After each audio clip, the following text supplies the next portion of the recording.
दक्ष police news, पहिले खाकी मग बाकी।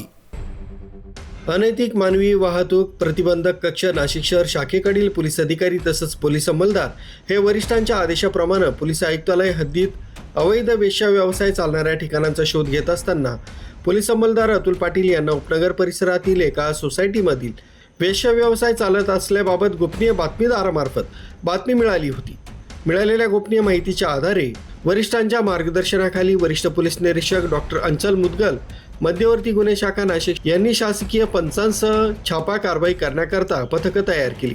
त्यानंतर उपनगर परिसरातील एका सोसायटीमध्ये वेश्या व्यवसाय चालतो असं समजलं।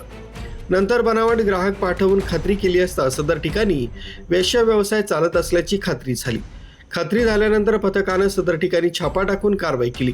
या कारवाईत जितेंद्र गणेश शेलार, वय 36 वर्ष, राहणार विहितगाव, नाशिक रोड, हा पीडित महिलांना त्यांच्या इच्छेविरुद्ध अनैतिक देहव्यापाराचा व्यवसाय करवून घेताना मिळून आल्यानं त्या ठिकाणी 3 पीडित महिलांची सुटका करण्यात आली। जितेंद्र गणेश शेलार यांना स्वतःच्या आर्थिक फायद्याकरता अनैतिक देहव्यापार करण्याकरता महिलांना त्यांच्या इच्छेविरुद्ध भाग पाडलं म्हणून त्याच्या विरुद्ध उपनगर पोलीस ठाणे इथं अनैतिक मानवी वाहतूक प्रतिबंधक कायदा कलम 345 अन्वये गुन्हा नोंद करण्यात आलाय।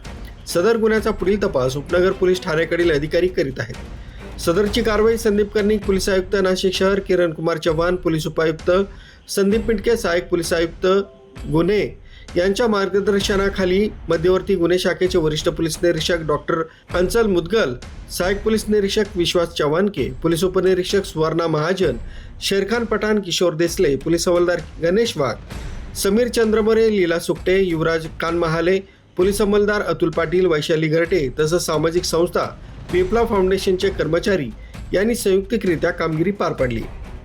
न्यूज ब्युरो, दक्ष पोलीस न्यूज, नाशिक रोड।